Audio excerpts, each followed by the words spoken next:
Okay, we'll start with this. Well, this past weekend, 2 of the 4 champions in the women's bantamweight division were in action in defense of their respective world titles. Jermall Mercado, the WBC champion, was in action on the undercard of Julio Cesar Chavez's exhibition match, if you will, against Jorge Travieso Arce. Jermall Mercado, who became the WBC's super bantamweight champion in her second outing, her rematch with Fatuma Zarika. You know, her and Fatuma, they fought once in 2018, and Jermall lost a split decision. They had the subsequent rematch in November of 2019, and in that rematch, Jermall Mercado became the WBC's super bantamweight champion. This was her first fight since then, and her first and only fight this year, the year of 2020.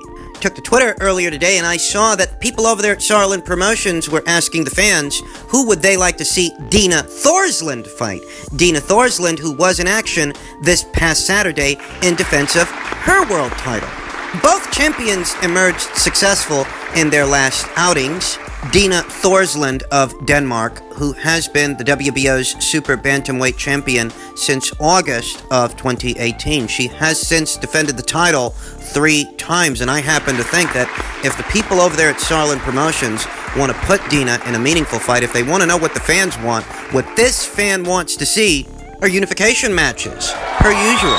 The super bantamweight division and its world titles are split 4 ways between 4 separate fighters. 4 separate world champions. Jermall Mercado holding the WBC, Mayerlin Rivas holding the WBA, Argentina's Tigresa Acuña holding the IBF, and Dina Thorslund holding the WBO.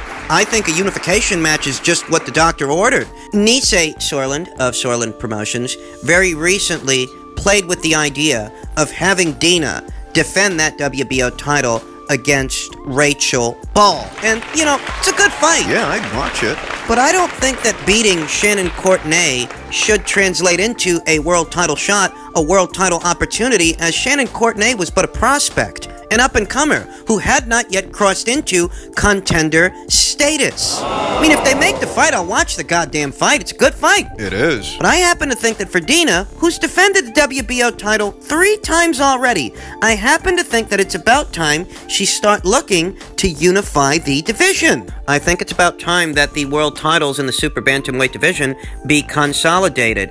And you see what the ambition of Clarissa Shields is doing for her. She became an undisputed champion. Katie Taylor became an undisputed champion. Jessica McCaskill became an undisputed champion. For Denmark, for Dina Thorslund, that should be the order of the day. She could become Denmark's first undisputed champion of any kind. Something very similar applies to Jermall Mercado, who is a champion, yes, but you are one of 4 champions. If you want to distinguish yourself from them, you got to take out the competition. So I'm just going to put that out there. It's just an idea. It's just a suggestion that if the people that handle the career of Dina Thorslund want to know what the fight fans want to see, what this fight fan wants to see are unification matches. More so than Thorslund versus Ball. Good fight, yes. But I'd much rather see the champions versus the champions. Well, I'm sure that most of you are aware by now that in the very near future, Manny Pacquiao could be participating in a crossover fight of sorts with Conor McGregor. Very similar situation to what we saw 1 or 2 years ago between Floyd Mayweather Jr. and Conor McGregor. And a question was asked as to what would happen on the Ring IQ pound-for-pound list in the unlikely event that Conor McGregor were to beat Manny Pacquiao. And this is where the Ring IQ pound-for-pound list's rules of thumb, its governing criteria, protect it from these kind of redundancies, these kinds of strange occurrences in the sport of boxing. You see, a part of the governing criteria is that no fighter coming right off a loss is allowed to maintain a spot on this list, as the list is only for winners and only for champions. So in the event, the unlikely event, that Manny were to lose to Conor McGregor, Manny would lose his #1 spot and Canelo Alvarez would move into it by process of elimination. And Unless this circus act, unless this freak show is for a full-fledged world title of some kind, Conor McGregor won't achieve a rank by beating Manny Pacquiao. It is highly unlikely that Conor McGregor would cut all the way down to 147 pounds to fight Manny Pacquiao for the world title that he holds there. Which case, the bout itself might happen at a catch weight, at a weight where Manny Pacquiao is not a champion. Then it's not a title fight. And if it's not an actual title fight for an actual world title, a full-fledged world title, if the victor cannot become a full-fledged world champion in victory, then the victor won't achieve a rank on this list, per the rules that govern it. No fighter, absent of a world title, can gain a spot or maintain one on this list.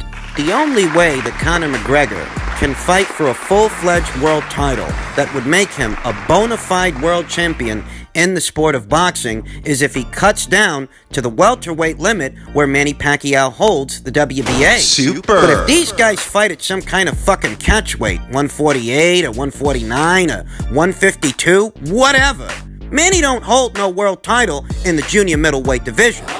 He is currently the WBA's welterweight champion. That is where he is a champion. That is where he is an elite level fighter. If you fight the fucking guy anywhere else, then it don't mean nothing. As Manny Pacquiao is an elite level welterweight in the sport of boxing, and that is where his eliticism exists. Not at 148, not at 149, 150, 151, or 152. He doesn't hold a world title there, thus he is not an elite level fighter there. Weight classes matter, people. Weight classes matter. You might have been an elite level fighter at one weight and become easy pickings in the next, in another. The most crude example of this I can think of is one I've revisited several times when discussing just this subject. How Jorge Linares in the lightweight division is a bona fide top 10 fighter. But in the 140-pound division, he didn't make it out of the first round with a journeyman. That is because weight classes matter. Where he was an elite level fighter at 135, that was not the case at 140. So if you fight some little old guy like Manny Pacquiao at an unnatural weight for that guy, that little guy that you're trying to fight with, you fight him at a weight that's not a good weight for him. You fight him at a weight where, you know what, here today, he's not an elite level fighter. He's not in possession of any world titles at this weight here today. You fight him there, and you beat him there, all that shows is that you fought a little guy. And fighting and beating some little guy isn't going to make you an elite level fighter in the sport of boxing. It is a very similar dynamic to what happened when Errol Spence Jr. locked horns with Mikey Garcia. Mikey Garcia, who up until that point was ranked on this list. Afterwards, Errol Spence made an appearance on the Ring IQ pound-for-pound list, but it was a brief appearance. He ranked in at number 10, per the rules that govern the list, in beating a pound-for-pound fighter, Mikey Garcia. Errol became one himself, but he didn't rank very highly for fighting this little guy, as fighting and beating that little guy didn't give him a stronger argument than many of the other fighters already ranked on the list. But he did beat Mikey, who was ranked as a pound-for-pound fighter, and Errol Spence Jr. was a world champion, still is a world champion here today, now unified. Whereas Conor wouldn't make an appearance at all. Unless he's fighting for a full-fledged world title in the sport of boxing, Conor isn't even up for consideration. He's not eligible, as the list is only for winners and only for champions. Emphasis on winners and champions as to represent those fighters' eliticism and where those fighters are elite level fighters. Yeah, Chocolatito's an elite level super flyweight. If you bring the little guy up to welterweight, he's not elite anymore, obviously. He's little. What he would be is undersized, and beating that little guy at a weight that is unnatural for him would not make the victor a more skilled fighter than that little guy so much as a bigger fighter than the little guy. That's all that kind of excursion would prove. In the absence of a world title, as it would take that smaller fighter, as it would take that little guy winning a world title first to prove that they belong, to prove that they are still an elite level fighter at that particular weight. And then you can fight him for it. And then, and only then, would the contest have any actual meaning, any actual substance. If Conor McGregor is interested in establishing himself as, I don't know, an elite-level junior middleweight in the sport of boxing, perhaps you should fight one. Perhaps instead of looking at Manny, you should look at someone your own size. Maybe a Brian Castano, a Patrick Teixeira, maybe a Jermall Charlo. That is, if you're interested in establishing eliticism in that prescribed weight, because I reiterate, weight classes matter. And what you're doing is trying to fight a little guy. And you're not pursuing a fight with this little guy to establish eliticism in the sport of boxing. Far from it. This is just a cash grab. Thus, it is being treated as such and would have next to no bearing on the Ring IQ pound-for-pound list. Not for you. And the most it can do for Manny is get him bumped off if it goes sideways for him. If it goes sideways for him having participated in this freak show.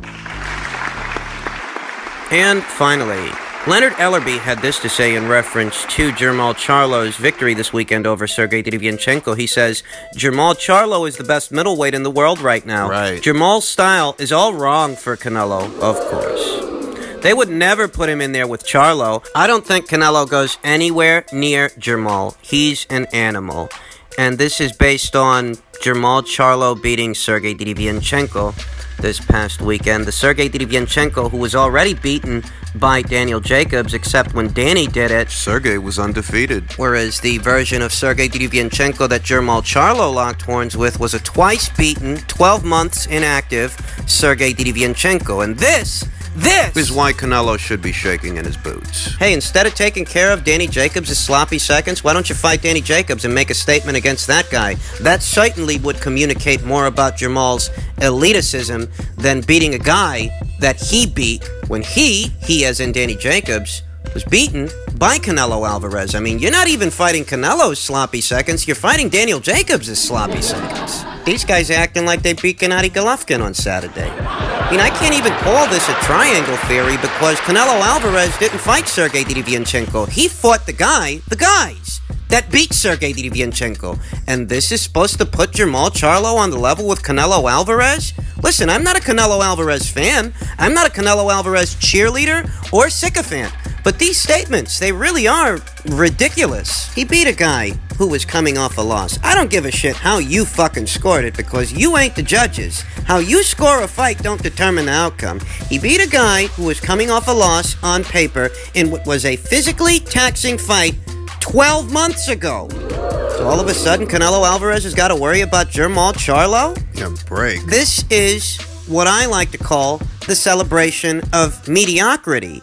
You didn't even beat a common opponent with Canelo Alvarez. You beat a common opponent with a guy that Canelo Alvarez beat. Why don't you fight that guy if you want to make a statement to Canelo? Hell, if you want to send Canelo Alvarez a message, why don't you fight somebody that he didn't fight?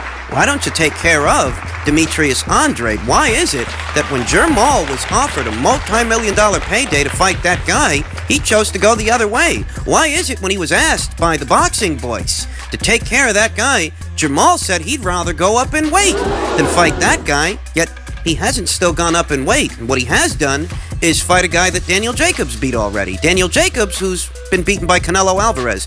And this is how you think you're sending Canelo Alvarez a message? No wonder he keeps looking past you. Mediocre! This is why I told you guys in my post-fight recap that it was a good showing for Jermall and I liked how he looked, but I don't read too much into the victory because under those circumstances, you're not communicating a heck of a lot. Not against that version of Sergey Derevyanchenko. You're not fighting the unbeaten version, the fresh version of him like Daniel Jacobs fought. And he was certainly in better condition ahead of the Gennady Golovkin fight. That's what he showed in that performance. But by the time you got to him, he'd already been through the ringer with all of those other guys. With Danny, with Gennady, and with Jack Colkay. Canelo's shaking in his boots, I'm sure. And what about Oscar De La Hoya's comments that he sent you guys an offer to fight Canelo Alvarez and somebody on your side turned it down? When are you going to address that? I'm going to tell you something. Even coming from Oscar, I find that assertion believable. Not because it's coming from him per se, but because of how the PBC does business. It's entirely plausible that they were contacted. I can believe it. If they were willing to fight Danny, who's a more proven middleweight than Jermall, why the fuck would they be worried about him? They wouldn't. They're just blowing smoke up this guy's ass. That's what they're doing. Danny Jacobs fought Sergio Mora 2 times, gave Peter Quillin his first professional loss, gave Sergey Didivianchenko, your crowning achievement as a middleweight, gave that guy his first professional loss. Up until that point, Danny Jacobs had given Gennady Golovkin the hardest fight of his career and ended his knockout streak. And the Canelo Alvarez people were willing to fight that guy.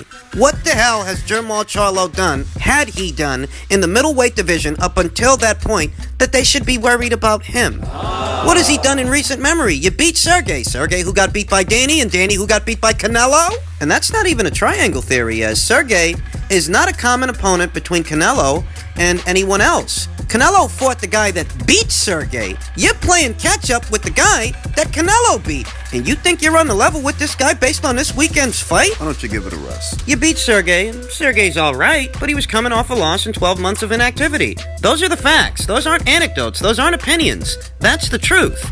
And somehow you think this puts you on the level with Canelo? You guys are deluded.